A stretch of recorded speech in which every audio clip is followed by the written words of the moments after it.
নমস্কাৰ।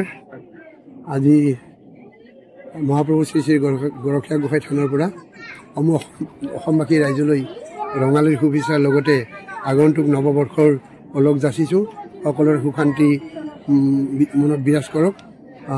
আমাৰ মহাপ্ৰভু শ্ৰী শ্ৰী গৰখীয়া গোসাঁই থানত পৰ্বসমূহৰ অন্যতম পৰ্ব এটা বহাগ বিহু।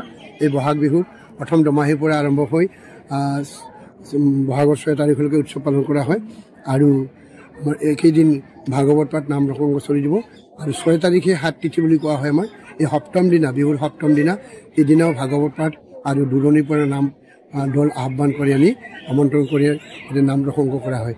এয়া হৈছে বহাগ বিহুৰ তাৎপৰ্য। গতিকে এই বিহু ৰঙালী বিহুৰ আমাৰ অসমীয়াৰ প্ৰাণ। এই অসমীয়াৰ প্ৰাণ বিহুটোক সংস্কৃতিক সকলোকে পালন কৰা দেখিছোঁ আৰু সকলোকে শুভেচ্ছা জনাইছোঁ।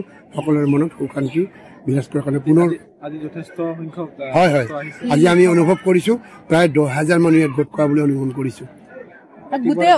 গোটেই অসমৰ পৰা মানুহ গোটেই অসমত শদিয়াৰ পৰা ধুবুৰীলৈকে কিন্তু যাতায়াতটো সুবিধা আছে আজিকালি। ৰেলগাড়ীৰে আহে, বাছেৰে আহে, যাওঁতেও ৰেলগাড়ী পায়, বাছ পায়, গতিকে অসুবিধা কোনো নাই। সেইকাৰণে আমি ভাবিছোঁ আৰু বিশেষকৈ আমাৰ সিদ্ধপ্ৰসাদ খোৱা মানুহ প্ৰতিদিনে একাদশী বাদে প্ৰতিদিনে যিহেতু চলে, গতিকে আজিও আমি দেখিছোঁ। গতিকে প্ৰায় 10,000 ভক্ত ইয়াতে গোট খাইছে বুলি আমি অনুমান কৰিছোঁ আজি। নমস্কাৰ।